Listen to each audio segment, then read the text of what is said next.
இரட்டை இலக்க பொருளாதார வளர்ச்சியை பெற்றுள்ளது தமிழ்நாடு. 7வது முறையாக திமுக ஆட்சி அமைக்கும் என 517 வாக்குறுதிகள் அடங்கிய திமுக தேர்தல் அறிக்கையை வெளியிட்டு முதலமைச்சர் ஸ்டாலின் பெருமிதம்.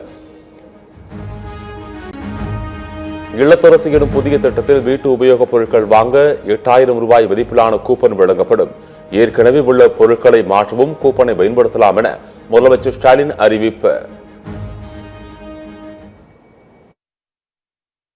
இந்த திட்டத்தின் கீழ் வருமான வரி செலுத்தாத குடும்பங்களின் இல்லத்தரசி அனைவருக்கும் அவர்கள் வசிக்கும் பகுதியில் உள்ள கடைகளில் இந்த பொருட்களை வாங்கிக் கொள்ளும் வகையில் ஒவ்வொரு குடும்பத்துக்கும் தலா 8000 ரூபாய் மதிப்பிலான கூப்பன் வழங்கப்படும்.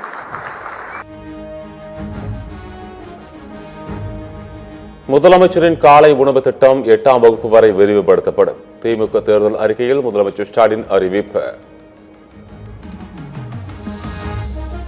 மகளிர் உரிமை தொகை 2000 ரூபாயாக உயர்த்தப்படும். முதியோர் உதவித்தொகை 1200 இருந்து 2000 ரூபாயாக அதிகரிக்கப்படும்.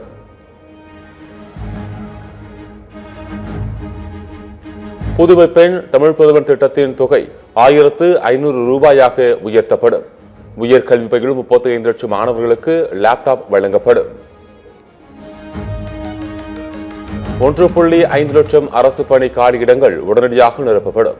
ஆட்சிக்கு வந்தவுடன் 8வது ஊதிய குழு அமைக்கப்படும். 50 லட்சம் இளைஞர்களுக்கு வேலை வாய்ப்பு தரும் வகையில் அந்நிய முதலீடு ஈர்க்கப்படும். மாற்றுத்திறனாளிகளுக்கு உதவித்தொகை 2500 ரூபாயாக உயர்த்தப்படும். அடுத்த 5 ஆண்டுகளில் 10,000 புதிய பேருந்துகள் வாங்க நடவடிக்கை.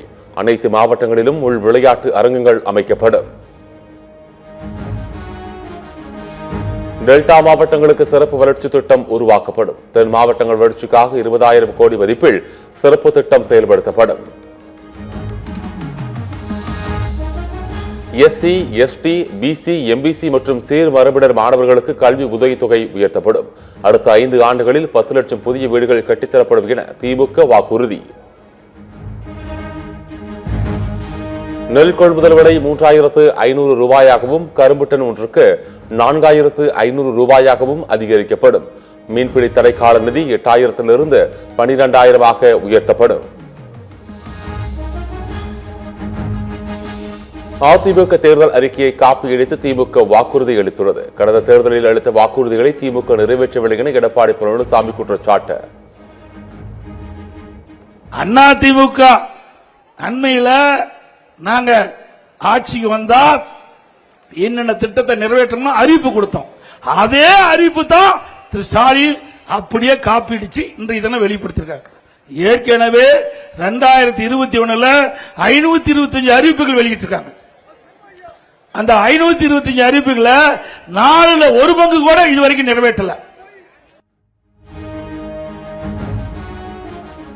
கூட்டணி கட்சி தலைவர்களுடன் திமுக தலைவர் மு.க. ஸ்டாலின் நாளை முக்கிய ஆலோசனை. நாளை ஒரு நாள் பரப்புரை தொடங்கும் முன்பு கூட்டணி கட்சிகளுக்கு தேநீர் விருந்தளிக்கிறார் ஸ்டாலின்.